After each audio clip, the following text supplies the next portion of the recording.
Hello learners and welcome to this module on supplementary and alternative accommodation. I am Dr. Saurabh Kumar Dikshit from Department of Tourism and Hotel Management, Northeastern University, Shillong. In this module, we will be studying about supplementary and alternative forms of accommodations and their prime characteristics. In addition to that, we will also be talking about their marketing considerations. After this session, the learners will be able to understand the meaning of supplementary and alternative accommodation units. The learner will be able to understand the importance of supplementary and alternative accommodations. You will also be able to recognize and learn about different types of supplementary and alternative accommodations. You will be able to comprehend the marketing techniques used for different kind of supplementary and alternative accommodations. Let us start with the introduction. There has been a vast growth in tourism industry in the last 3 decades due to increase in demand, change in economic circumstances, technological advancements, etc. This has led to the diversification of the accommodation as well.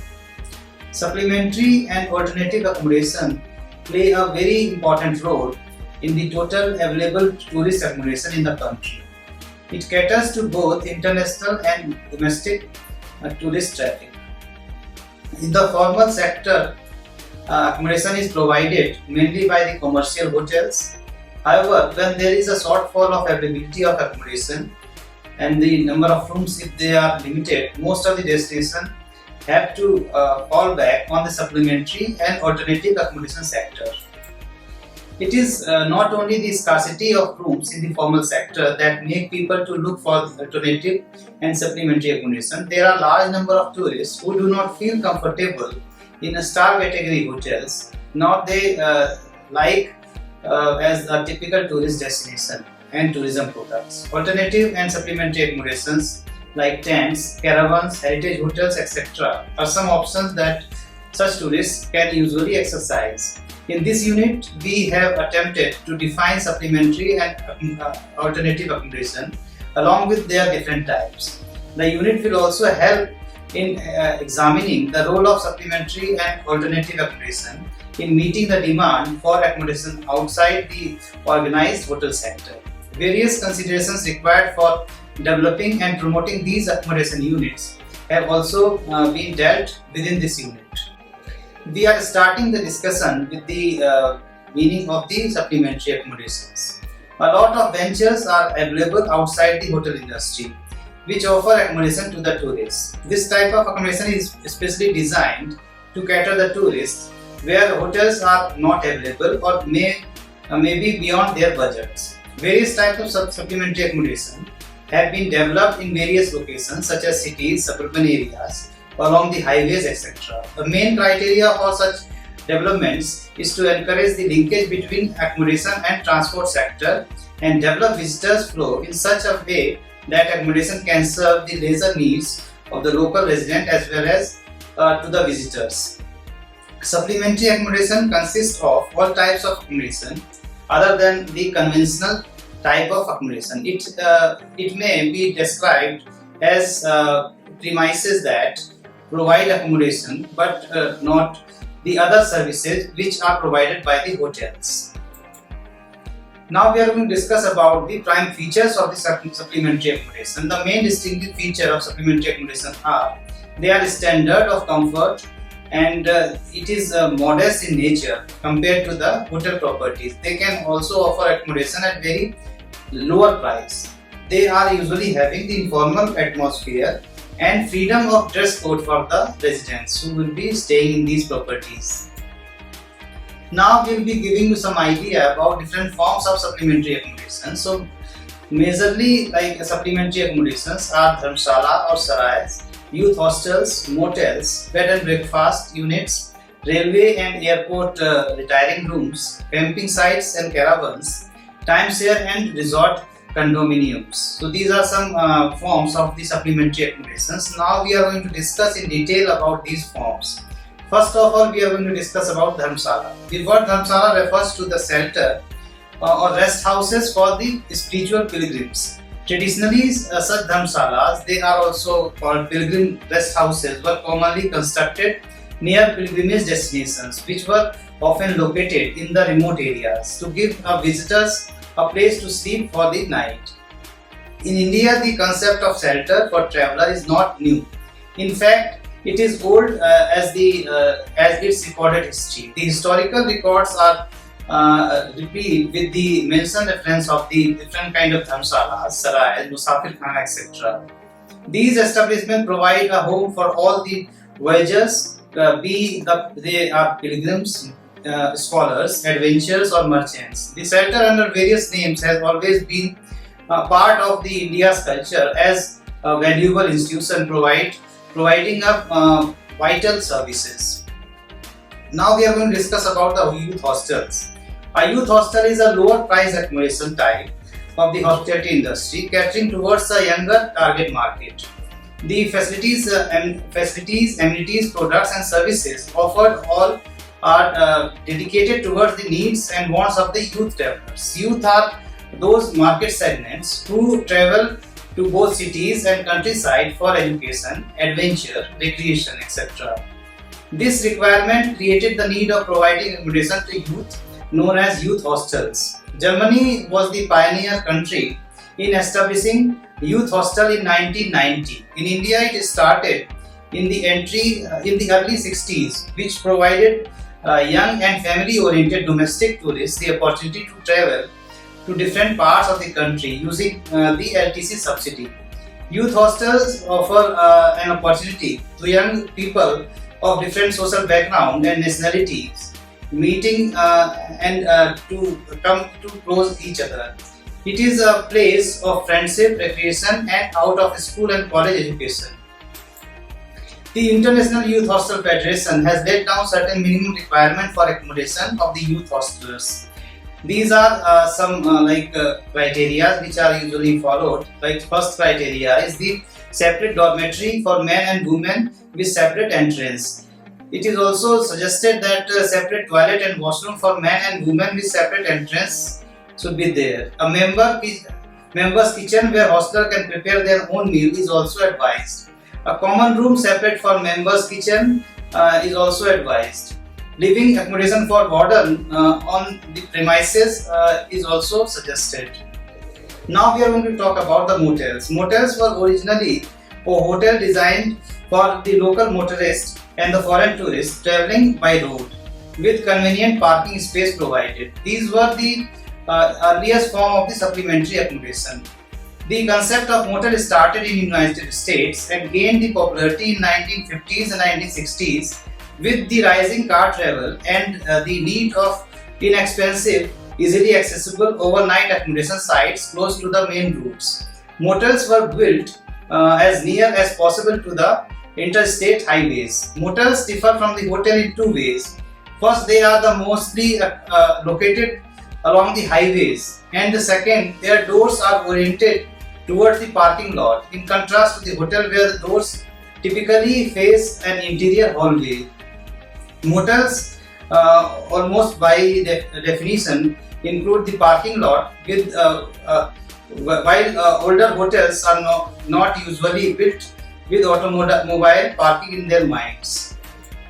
As motel cater to the guests traveling by road, these are equipped with the filling stations, repair services, accessories, garage, parking space, elevator services to the automobiles, restaurant, etc. They also provide important services such as parking, garage facilities, accommodation, restaurant facilities, public catering and recreation facilities to their residents. In India, states like Punjab, Haryana, Rajasthan and Uttar Pradesh have important and good transport and travel, and hence the state government department have provided motel in these states. Motels generally serve the purpose of overnight halt, but in India they have become important weekend spots also. Now we are going to talk about the bed and breakfast units. It is the most popular and growing sector of the supplementary accommodation. In some countries, it is also known as hotel garni and apartment hotels. The typical shortened form of bed and breakfast is B&B. A bed and breakfast are small lodging establishments that offers overnight accommodation and the breakfast. It does not provide the principal meal to their residents. Bread and breakfast create a climate of home where guests become temporary members of a larger family. The bed and breakfast home opens itself to the guests, allowing them to participate and share in the richness of a community, while still allowing whatever degree of privacy is preferred. It is the bed and breakfast. A guest is one one home, not a customer. Another important category is the railways and airport retiring rooms. The purpose of retiring room accommodation is to offer the convenience to the traveller without going into the city. These are situated at the main platform of major railway station and domestic and international airports. They provide accommodation to the passengers holding confirmed and current tickets or airline passengers who are traveling out of the city or they are in transit stage. These retiring rooms are offered at reasonable rates and often air conditioned facilities is also offered in these establishments. They are generally clean and well maintained. They have attached bath and railway canteens or airport restaurant catering. Booking are usually made through the station superintendent or airport managers. Another important site is the camping sites and caravans. These are another significant category of supplementary accommodation. Camping sites and caravans are generally seen in open areas within the large cities. The term camp comes from the Latin word campus, meaning field. Therefore, a campground consists of typically open pieces of ground where camper can pitch a tent or park a camper. These are also known as open air hostel. Tourist camps or camping ground and mostly popular. It is mostly popular in European countries as well as in the United States of America. Camping originally practiced by hikers on foot, it is increasing giving way are camping. Camps most follow certain regulations regarding quality of service and cost set by municipalities and the serving personnel. They also require some prior exposure and training to ensure that tourists get the requisite facilities. Campground may include the further amenities such as pit toilets, flush toilets and showers, sinks and mirrors in the bathrooms, a small convenience store, shower facilities with or without hot water, wood for free for sale use in cooking and for campfire, garbage cans for large rubbish bins in which they have to place their refuse. Now we are going to discuss about the timeshare and resorts condominiums. A condominium, more commonly known as condo, is a property complex that is not owned by an individual. A condominium is a large property complex divided into individual units and sold. Here, a tourist owns rooms or a suite within a condominium or hotel complex and use the same as required by him, or it can be rented to other tourists. A condo owns the airspace inside their condo, sharing an ownership interest in the community property such as the floor, walls, sidewalkers, stair walls and exterior areas. The condominium has many advantages over simply rented lease property, enabling the owner to enjoy extensive recreational facilities such as the exclusive to the complex. Mortgages are generally available with tax benefit of the property ownership, and capital invested can be appreciate with the rising value of a particular property at particular location. On the other hand, timeshare is the modification of condominium ownership. A timeshare is a shared ownership model of vacation property where the multiple owners have exclusive use of property for a period of time. Timeshares are available for various types of vacation properties such as resorts, condominium and apartment. Timeshares are available for fixed week. A buyer has a set week each year, or a floating week use of the property is limited to a season. Timeshare today has become quite popular with holidaymakers, especially with families. It offers high quality accommodation and associated amenities ideal for the repeat visitors. It also offers better price and value than the hotel rooms for the extended stays. Now we are going to discuss about the alternative accommodation. Alternative accommodation can be simply defined as consisting of all those type of accommodation which are available outside the formal organized accommodation sector. We may consider it as an alternative form of accommodation that is different to or from different accepted as tourist accommodation units. At any tourist destination, the concept of alternative accommodation carries additional importance both to the tourist as well as for the tourism professional. In most of the tourist destinations, along with the star category hotels, there are a number of establishments that come under the category of alternative accommodation. These establishments provide bed and breakfast and some basic services required by the tourists at reasonable rates. There is a large section of tourists who cannot afford to stay at star category hotels. So, hence alternative accommodation provides them sleeping space and the modest food. The establishments of such facilities in a third world countries like India is not evolutionary. Their development is generally linked with the demand.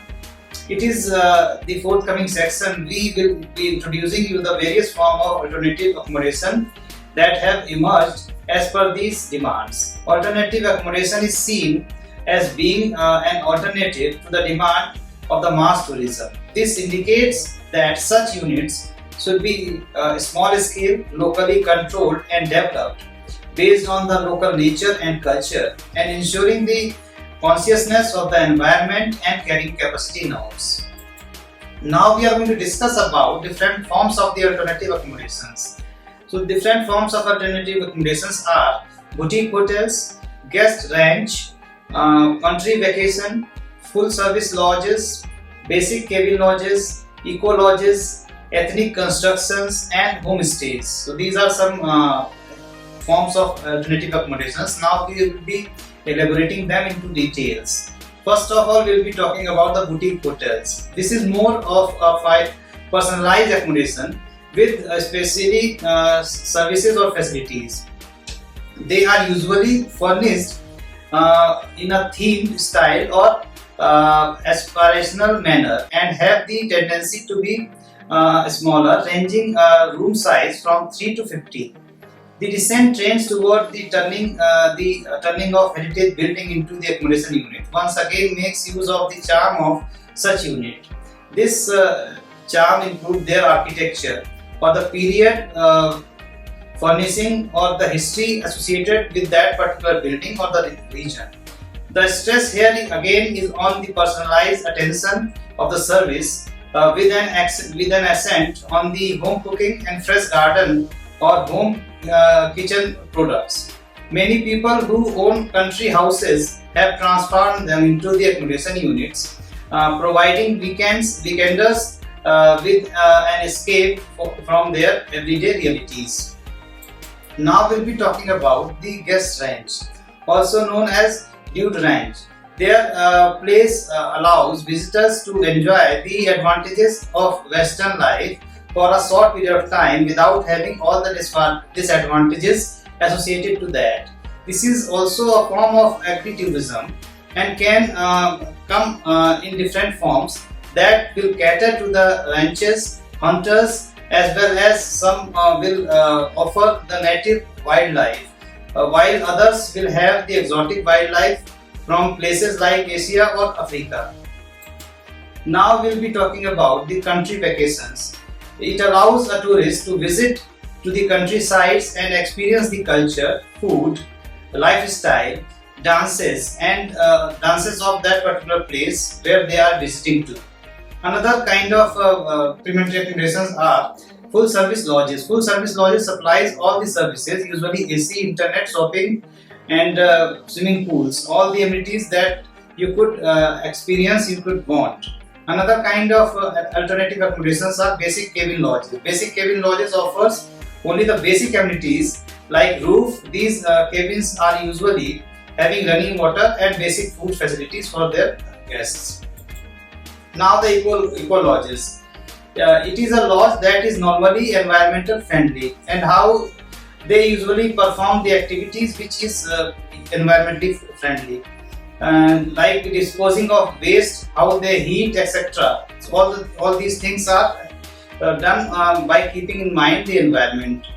Another kind of alternative accommodations are ethnic constructions like mud huts, are also becoming popular for the urban visitors who are staying in the countryside. These are low investment openings for the local entrepreneurs. Such accommodation units do not generally have the lavish resources for the guests, rather they are having the sober characteristics. Another alternative accommodation units are the homestay. Homestay is an emerging form of accommodation concept. It can be defined as an alternative tourism accommodation where tourists will stay with the host family in the same house and will experience the everyday way of life of the family and the local community. Here the host is the person community that represent the homestay and provide services and hospitality to the homestay guests. Lineal and Bergman describes homestay venue as the private home in which unused rooms are rented for the purpose of supplementing income and meeting people. Homestay usually provide the unique and enriching experience to the travelers, while locals are benefited with an alternate source of income while preserving their heritage, culture and traditions. Homestays offer several advantages such as exposure to everyday life to another location, opportunities for cultural diplomacy, friendship, intercultural competence and foreign language practice, local advice, and lower carbon footprint compared to other type of accommodation units.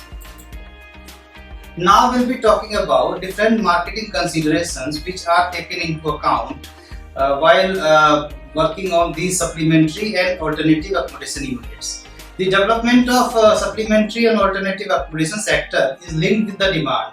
In terms of applying the marketing concept, a number of aspects should be kept in the mind. So basically we'll be talking about those concepts. First of all, the selection of a proper site of location is of prime importance in this regard. Most of the non-star category hotels, particularly the small ones, are located near the railway station, bus stops or taxi stands or the nearest entry point of the travelers. The basic requirements in terms of product designing should include the neat and clean room with bed with little furniture, offering a basic kind of foods and services. Lately, even the small hotels have been improving upon the tangible components in their service products. The serving personnel is the most important part of these small hotels. They are usually not professionally trained, but they should also offer the services as per the like training given by their managers. In terms of the advertising, the small hotel depend on more on the signboards which are situated near the tourist entry points or on the highways leading to the particular destinations. Consumer satisfaction provides them with proper word-to-mouth publicity. From the selling point of the view, they depend on the informal sector, which includes utilizing the services of touts, taxi drivers, auto rickshaw drivers, etc. by offering them some commission on the business they procure for them. In case of dark bungalows and other and circuit houses, no publicity, promotion or advertising is taken up because they are controlled by the government and meant to cater the government servant and their family members, etc. Dear learners, now let us sum up what we have learned during this session. During this session, we have learned about the meaning of supplementary accommodation. After that, we have discussed the features of supplementary accommodation. Then we have talked about different forms of supplementary accommodation, where we have discussed dhamshala, sarais, youth hostels, motels, bread and breakfast units. Then we have discussed about the railway and airport catering, and railway retiring rooms. After that, we have discussed about the camping sites and caravans. Then we have discussed about the timeshare resorts and condominiums. After that, we have also covered the meaning of alternative accommodation in this unit. Then we have talked about different forms of alternative accommodation units. In that we have covered boutique hotels, we have also covered guest ranch, then we have covered country vacations, after that we have talked about full service lounge, after that we have talked about basic cabin lodge, then we have covered about the local lodges, after that we have covered about the ethnic constructions, then we have talked about the homestay properties. I hope you will be able to know about the supplementary and alternative forms of accommodation units after studying this module. I think you will be able to use this information to market these accommodation units also. Thank you.